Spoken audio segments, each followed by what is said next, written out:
Hey guys, Zivlord here, back again with another video. Today, we're finally having a look at the top 10 Marvel Legends of 2016, 1 week into 2017. Hey, cut me some slack, I had to think about this for a while. So that being said, let's get things started with number 10. Number 10 goes to Iron Fist from the Dormammu wave released at the end, or towards the end of last year. You know, they pump out so many waves it's hard to keep track, but this is a really good figure. The interchangeable hands are nice, as is the flame effects, and he's on the pizza Spidey body, so you know the articulation's going to be good. My only complaint, I had to say that, is that he doesn't come with enough hands. He is the martial arts guy in the Marvel Universe. It would have been nice if they made it cross-compatible with the white Iron Fist from a couple years ago, but that's just a little small gripe. But nonetheless, this is a very good representation of Mr. Danny Rand. Next up, at number 9, we have the Walgreens exclusive Punisher, and Frank Castle looks really good here. My only complaint is that the head sculpts could have been a little better, and maybe came with more guns. I mean, typically a Punisher figure comes with a pistol, right? But nonetheless, the paint is very crisp and clean on this guy, just like the Iron Fist. I mean, white paint is not necessarily something that's easy to use in terms of covering up darker color such as black, but they made it work here, and I think it works in this figure's favor. The two guns he does come with, or at least the ones I have him with, are painted very well. He does come with a weird little white gun with a yellow stripe on it, but that one's a little too odd for my taste, so I just leave it in a plastic baggie with most of the accessories to the figures on this list. But nonetheless, this is a very good figure. I highly recommend you check him out, and he even received some wash on his harness and belt, so that is also a very nice touch. Coming in at number 8, we have everyone's favorite little Canadian, Logan, aka Wolverine, aka really nice new base body. The butterfly joints are a nice touch, as is the head sculpt and the sculpt of the boots, and even the hands, which comes with an alt set so you can have fully retracted claws without pulling each individual claw out, which is really nice. Granted, the claws could have used some metallic paint, and I think an alt head would have been nice, but maybe down the line we'll get one of those. I'm sure it'll happen. But yeah, this is definitely a worthy figure and definitely deserves a spot on this list. Next up, at number 7, we have Mr. Peter Parker himself, symbiote / black costume SpiderMan from the Sandman wave. And just when you thought Hasbro didn't push enough of these things out last year, they pushed out another wave right in December, last month of the year, last few weeks of the year. I gotta say, giving an honorable mention to Spider Carnage, aka Ben Reilly, from all the way back in January last year in the Absorbing Man wave, this one definitely takes a cake, because it's a figure I've been wanting for quite some time, and even though he doesn't include thwipping hands, which would have been nice, what more do you need for this figure? I mean, if you got some black twist ties laying around, problem solved. Plenty of accessories that way. And he does come with 2 alt hands for the Sandman Build-A-Figure, which is also nice because it gives him purpose in the wave other than just coming with 2 alt arms, because who wants that? And coming in at number 6, we have another figure from the Sandman wave, Mr. Norman Osborn himself, Green Goblin. I guess it could be Harry. But this one did everything the Hobgoblin figure did wrong right. He came with a pumpkin bomb with paint on it, which is very nice. And his glider is, in fact, a little bit bigger, which if Hobgoblin had that, he would have been here. But it is Mr. Green Goblin who took his place, so honorable mention goes to Hobgoblin. But with that being said, just talking about this new base body, this is a great base body. I assume they're going to use it for Sunfire this year, but the boot sculpt, really good. The gloves, really good.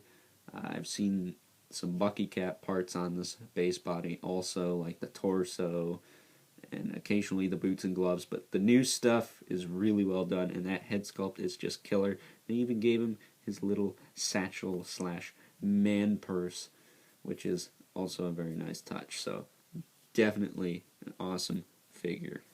And in a shocking turn of events, number 5 is Demolition Man slash Scourge from the Onslaught wave way back in the beginning of the year, roughly around March, I believe.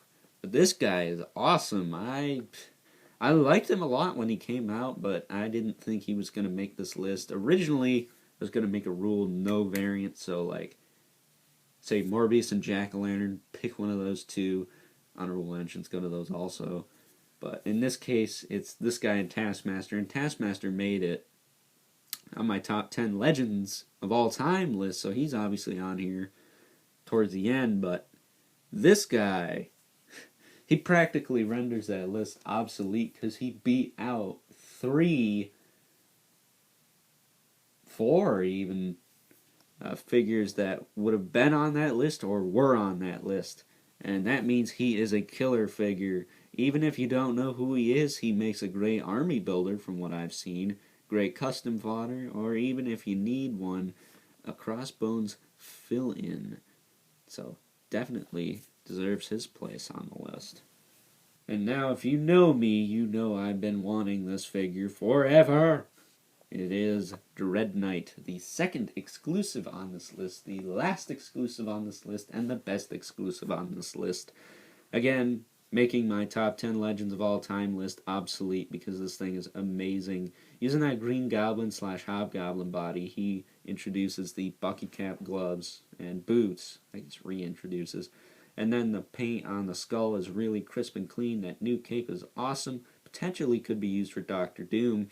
And the new head sculpt just makes the figure. His sword is reused from Baron Zemo. He came with a lance also, which is, as far as I know, a new sculpt. Maybe it came with Black Knight, but I'm not too sure. So not as many accessories as, say, Demolition Man, who came with 2 guns and a knife, but definitely enough. The only thing really missing is his shield, and of course his giant scary horse, which, good luck with that. And coming in at number 3 is probably the most overrated Marvel Legend of 2016. Mr. Wade Wilson himself, Deadpool. Yeah. I say overrated because he's either number 1 or like really, really high. I mean, he's number 3 on my list because I think the paint could have been a little better. And possibly... His 2 machine guns aren't really... don't suit my style. I mean, if it came with a gun like the Punisher, that'd be a little different.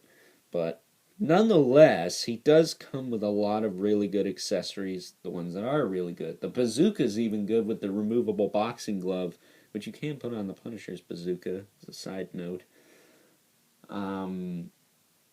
But yeah, he is a really packed figure. 2 pistols, 2 katanas, a knife, 2 machine guns, I'm just using that, boxing glove attachment for the bazooka, an alt head, and a taco. I like the fact we're getting some food with these, but what's next? A McDouble? Big and tasty? A Big Mac? I don't know. Either way, I have a feeling some form of burger is next. But with that being said, this is a good figure. Great figure on the Bucky Cap body, but with a lot of new tooling, so it makes up for it. And he's even got his little pinky sticking up, so sign of class for a very well done figure. Number 2 goes to the figure that brought forth new innovations to the Marvel Legends line, Taskmaster from the Onslaught wave. And I forgot to mention Deadpool was from the Juggernaut wave, but if you didn't know that, it doesn't really matter because he didn't come with a bath piece. I also forgot to give an honorable mention to Mr. Cable for being a cool figure, just not the appropriate costume, which means, sorry, but you didn't make the list. But nonetheless, that was a good figure. Now we're looking at Taskmaster, who came with 2 alt heads, a shield, and a lightsaber? I'm not sure, but very well done figure. Reuses the Baron Zemo harness, but you can remove that and put it on somebody else if you really want to. But nonetheless, this is a really, really good figure. Brought forth double jointed ankles to the Marvel Legends line, and the head, while being based off the Ultimate Spider-Man cartoon, which I know a lot of you love, is really well done for what it is. But with that being said, I highly recommend, if you don't have that original Taskmaster, get this one. It's a really worthy figure and definitely deserves place in your collection. And my number one shouldn't be a surprise to any of you, because if you watch my top 10 Marvel Legends of all time list, well, not really of all time, just the Hasbro ones that were really good, you saw this guy in number 2, and then of course Ghost Rider, spoiler alert, was number 1. So this guy obviously is going to be number 1 to here, and I don't know what it is about this figure that makes him number 1. I honestly don't. He comes in all head and all hands, but really he should have all kinds of crazy symbiote stuff if he was going to be number 1. I mean, the select one came with a Madness backpack with arms coming out of it and 16 heads. Maybe not that many. But I don't know what it is about this figure. Maybe it's because so many people were talking trash about it, and I felt some sympathy for it. Or maybe it's because my Texas hippie friend T-Biz was right. I don't know, but I don't care. This is an awesome figure. I take so many pictures of it, and it definitely deserves the number 1 spot on my list, because it's probably the number 1 figure I got this year that I had the most fun with in terms of taking pictures and posing around and just overall messing with. So that's probably why he's number 1. Not because he's that great, because he's on the Hyperion body, which is a piece of trash and needs to be redone. But for some reason, it just works here, and I can't really explain why. Although Venom is my second favorite character. Maybe that has something to do with it. So whether you agree with my list or not, I really don't care. It's my list. But I hope one of your favorites made it. If not, I'm sorry. I just probably thought it sucked or just didn't make the cut. I was originally going to exclude exclusives and do a top 3, 5, whatever exclusives list, but I only got a handful of the batch that came out, and what came out mostly got released everywhere afterwards. The raft. But if you're wondering, no Build-A-Figures, no female figures, no movie figures, those will more than likely get their own lists in due time. I already have a gist of who my favorite female figures were. I definitely know who my favorite Build-A-Figures were. And the cinema stuff, I'm going to have to look into. There's actually one more cinema figure that I would like to pick up before I make that list, because I think he'll make it pretty easily. But what numbers are going to be on those lists? Well, maybe top 4 for Build-A-Figures, because there was 8 last year, and then top 5 for the other 2. So top 5 females and movie figures. Just to balance things out. And if you're wondering the top 10 figures overall of the year, I'm still working on that. So if I do any more top 10s, it'll be during the week next week. I am off work next week unless I get called in, which, you know, I like money, so it won't be necessarily a bad thing. But more than likely, I will be mostly free to do such things like that next week. And hopefully I will have another list posted within the coming week. Hopefully by next Saturday I have at least one. Not sure though. But with that being said, I hope you guys enjoyed my top 10 Marvel Legends of 2016. Hope you thought this video was insightful on which were the best of the best, and I hope you can find these in the coming year. But with that being said, who's ready for 2017? I sure am. And until next time, I'll catch you guys later.